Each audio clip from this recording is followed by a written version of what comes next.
Nós levamos ao ar o quadro É o Bicho. Roda a vinheta, produção.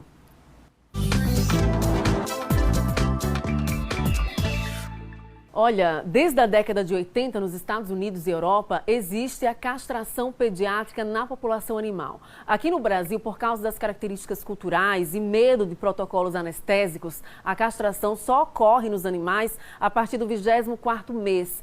Para falar sobre o assunto ao vivo, eu estou recebendo o médico veterinário e também empresário, Dr. Alexandre Góes, aqui já, ao vivo com a gente no estúdio do Balanço Geral Manhã. Seja bem-vindo à TV Atalaia, bem-vindo à TV dos Sergipanos. Qual a diferença entre a castração pediátrica e a castração comum que a gente tem hoje no Brasil?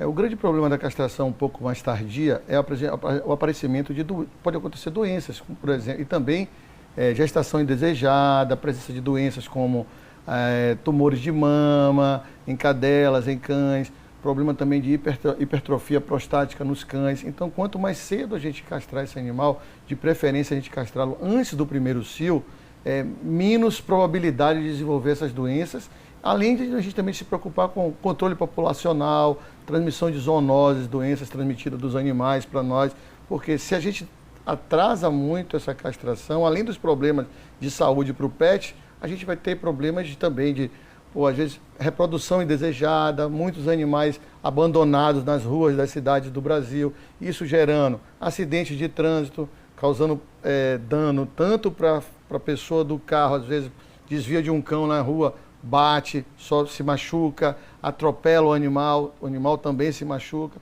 além das famosas zoonoses, que são essas doenças que os animais podem transmitir para a gente.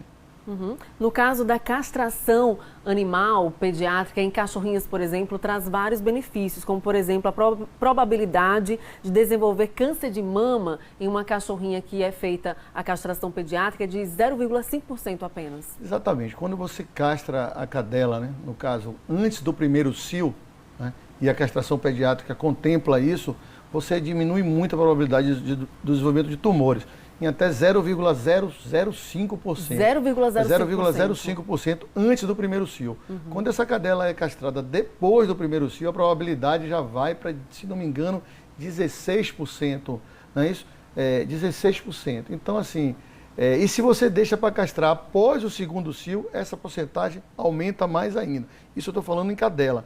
Em felinos, a probabilidade de uma gata que você não castra ela muito jovem, deixa ela reproduzir ou ter mais de um cio, pode chegar até 89% de incidência de tumores.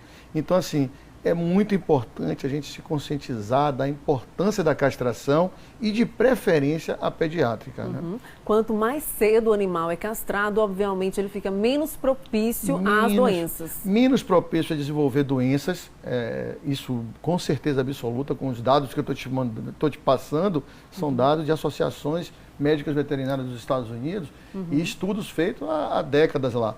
E isso é muito importante, a gente diminui a incidência dessas doenças, além do controle populacional, como eu te falei, que é muito importante.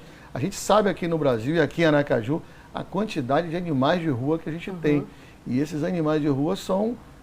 aí a gente fica preocupado, coloca comida, eles se reproduzem mais ainda, e essa quantidade de animais em rua, infelizmente, vai transmitir doença entre eles e também transmitir doença para os humanos. É um problema de então, saúde pública. É um problema pública. de saúde pública. Então, a castração pediátrica é um problema de saúde pública que deve ser encarada pelo poder público com mais seriedade para que a gente possa fazer um controle populacional realmente adequado e com resultado, né? Que a gente possa mensurar resultado.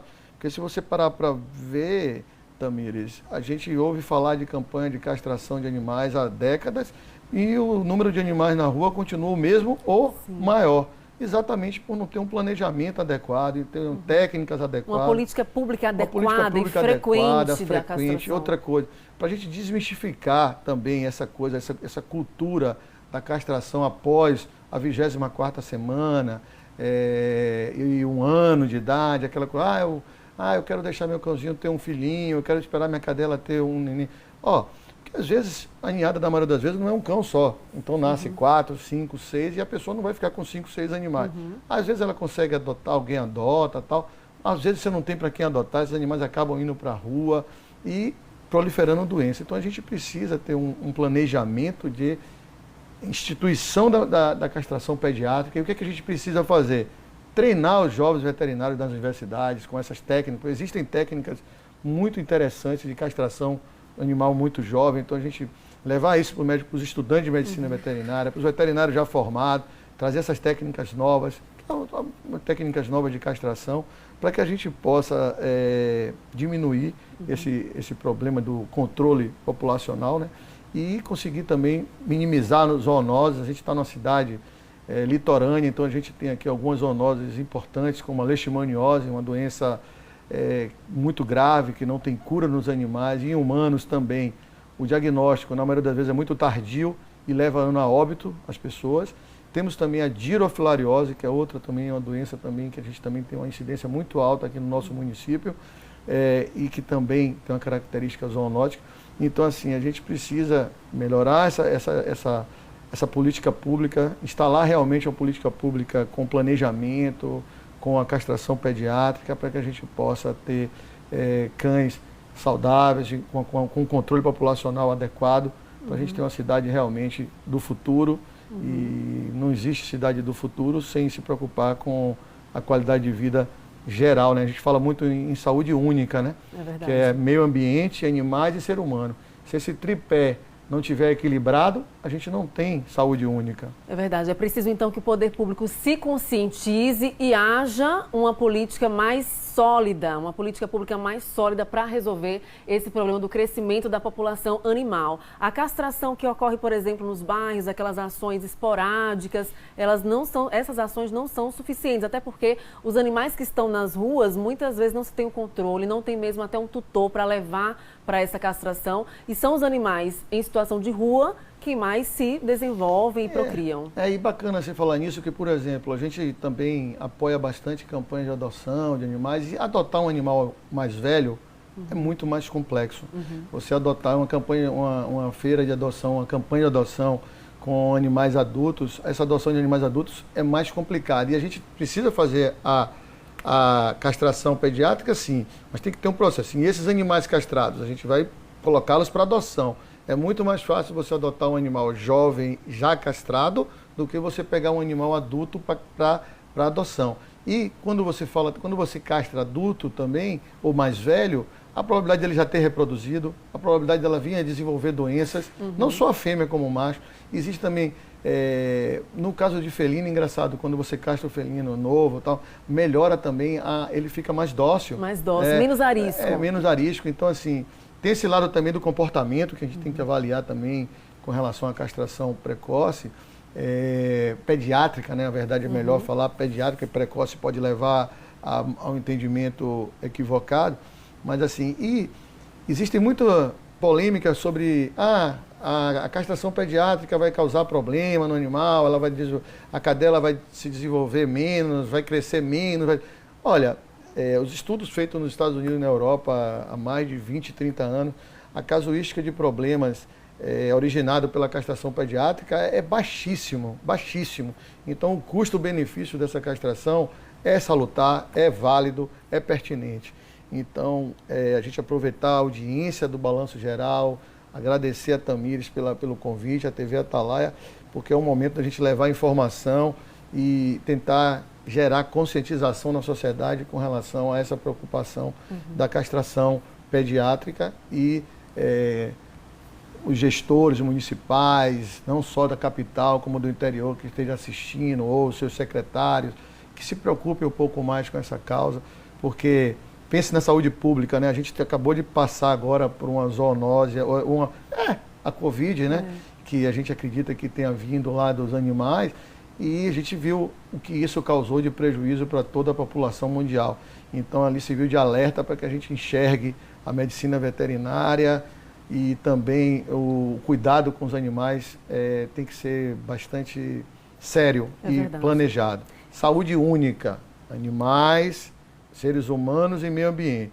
Se essa turma aí não for equilibrado, a gente não consegue chegar num futuro promissor para nossos filhos, netos e para a sociedade em geral. E é muito importante que o poder público entenda isso e possa colocar isso em pauta. A castração pediátrica precisa existir aqui no Brasil para que haja maior controle da população animal, além, claro, de toda a mudança de pensamento que deve ser iniciada já nas universidades, né? Os estudantes de medicina veterinária. Levando para os alunos essas técnicas novas de castrações minimamente invasivas, são castrações que você faz uma invasão muito pequena, são castrações rápidas, e a gente levando essas técnicas para os alunos que estão começando as matérias de clínica cirúrgica, para que a gente possa desmistificar essa cultura de se castrar animais mais velhos, esperar ter 1 ou 2 cios, como você falou, a incidência de tumores, no macho também,